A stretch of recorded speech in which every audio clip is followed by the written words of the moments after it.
Hello everyone, myself Vaibhavi Solanki and welcome to my YouTube channel. વિદ્યાર્થી મિત્રો, આજે આપણે ધોરણ 9ના પ્રકરણ 7 ત્રિકોણ અંતર્ગત સ્વાધ્યાય 7.2ના દાખલો નંબર 1 અને દાખલો નંબર 2 ગણીશું.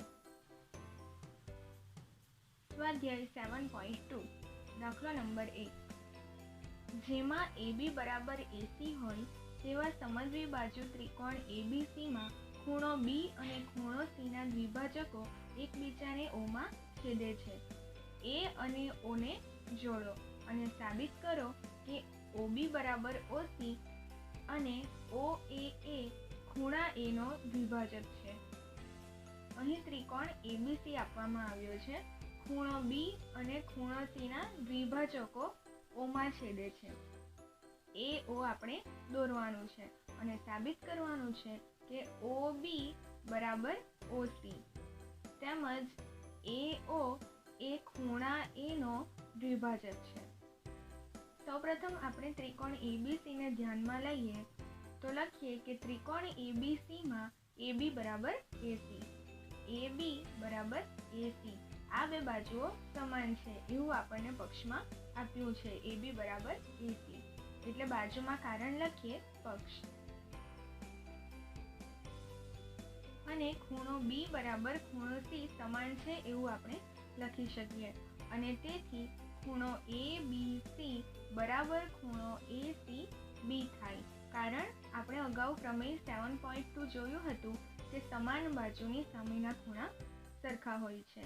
અહીં AB અને AC સમાન બાજુ છે તેથી AB ની સામેનો ખૂણો ખૂણો C અને AC ની સામેનો ખૂણો B બંને સમાન થશે. તેથી કારણમાં લખીએ પ્રમેય 7.2 સમાન બાજુની સામેના ખૂણા. તેમજ અહીં ખૂણા B અને ખૂણા C માંથી દ્વિભાજક દોરવામાં આવ્યો છે. દ્વિભાજક એટલે કે તે એક ખૂણાનું બે સમાન ખૂણામાં વિભાજન કરશે. અહીં OB એ ખૂણા B નું બે સમાન ખૂણામાં વિભાજન કરે છે અને તે બે ખૂણા છે ABO અને OBC. તેવી જ રીતે OC એ ખૂણા C નું બે સમાન ખૂણામાં વિભાજન કરશે અને એ બે ખૂણા છે ACO અને OCB. હવે અહીં આપણે લખી શકીએ કે OBC બરાબર ખૂણો OCB.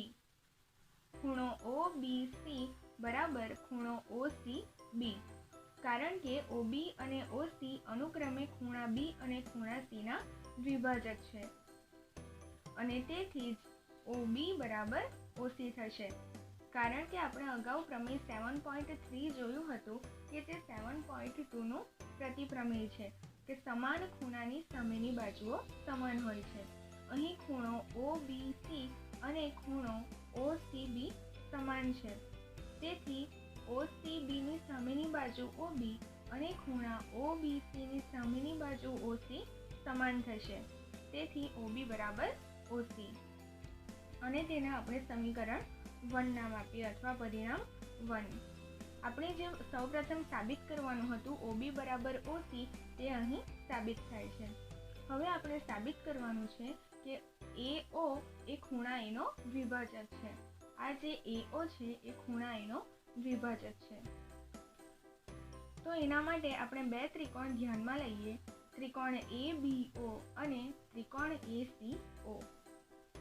ત્રિકોણ ABO અને ત્રિકોણ ACO માં AB બરાબર AC કારણ કે પક્ષમાં આપ્યું છે એટલે બાજુમાં લખીએ પક્ષ.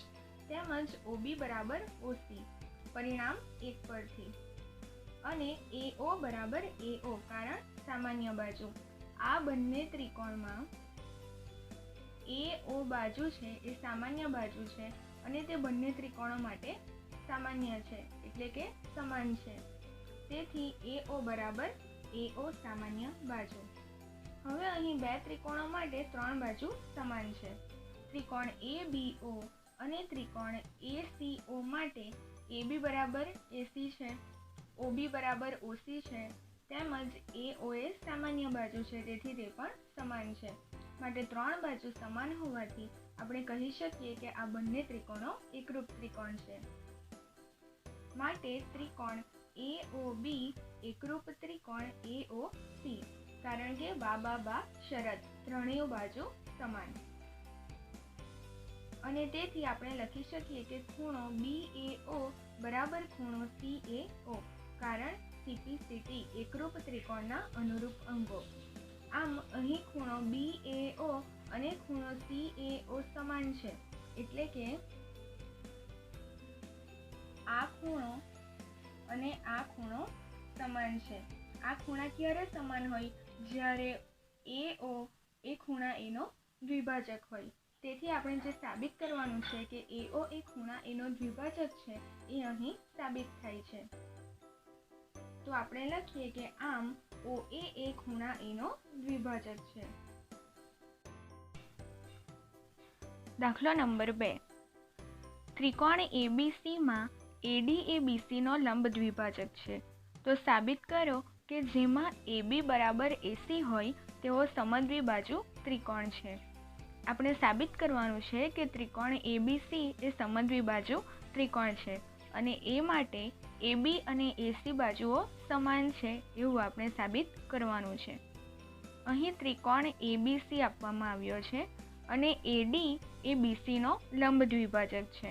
લંબ દ્વિભાજક હોવાથી AD એ BC નું બે સરખા ભાગ BD અને DC માં વિભાજન કરે છે, એટલે કે BD અને DC સમાન થશે. તેમજ AD લંબ દ્વિભાજક હોવાથી અહીં ABC નું બે ત્રિકોણમાં વિભાજન થાય છે, ત્રિકોણ ABD અને ત્રિકોણ ACD. તો અહીં જે ખૂણો D બને છે એ બંને ત્રિકોણો માટે 90 ડિગ્રીનો થશે. હવે આપણે બે ત્રિકોણ ABD અને ત્રિકોણ ACD ધ્યાનમાં લઈએ તો બંને ત્રિકોણો માટે AD એ સામાન્ય બાજુ છે, તેથી AD બરાબર AD સામાન્ય બાજુ. તેમજ BD અને DC નું માપ સમાન થશે, કારણ કે AD એ BC નો લંબ દ્વિભાજક છે અને તેથી BC નું બે સરખા ભાગમાં વિભાજન થાય છે, BD અને DC. માટે BD બરાબર DC પક્ષમાં આપ્યું છે AD એ BC નો લંબ દ્વિભાજક છે. તેમજ અહીં જે બે ખૂણા બને છે, ખૂણો ADB અને ખૂણો ADC, બંનેનું માપ 90 ડિગ્રી થશે. માટે ખૂણો ADB બરાબર ખૂણો ADC બરાબર 90 ડિગ્રી પક્ષ, કારણ કે AD એ BC નો લંબ દ્વિભાજક છે. હવે અહીં ત્રિકોણ ADB અને ત્રિકોણ ADC માટે આ ત્રિકોણની AD બાજુ ખૂણો D અને BD બાજુ, ત્રિકોણ BCD માટેની AD બાજુ ખૂણો D અને DC બાજુ સાથે સમાન થશે, એટલે કે અહીં બાજુ ખૂણો અને બાજુ સમાન મળે છે. અને આપણે બાખુબા શરત મુજબ કહી શકીએ કે ત્રિકોણ ADB અને ત્રિકોણ ADC એકરૂપ ત્રિકોણ છે. માટે ત્રિકોણ ADB એકરૂપ ત્રિકોણ ADC બાખુબા શરત મુજબ. અને બંને ત્રિકોણો એકરૂપ હોવાથી તેમની અનુરૂપ બાજુ અને અનુરૂપ ખૂણા સમાન થશે. તેથી અહીં અનુરૂપ બાજુ AB અને AC સમાન થશે, કારણ કે CPCT એકરૂપ ત્રિકોણની અનુરૂપ બાજુઓ AB અને AC સમાન થશે. હવે અહીં ત્રિકોણ ABC માટે AB અને AC બાજુ સમાન છે, એટલે કે ત્રિકોણ ABCની બે બાજુ સમાન છે. અને આપણને ખબર છે કે કોઈપણ ત્રિકોણની બે બાજુ સમાન હોય તો તેવા ત્રિકોણને સમદ્વિબાજુ ત્રિકોણ કહી શકાય. માટે ત્રિકોણ ABC એ સમદ્વિબાજુ ત્રિકોણ છે.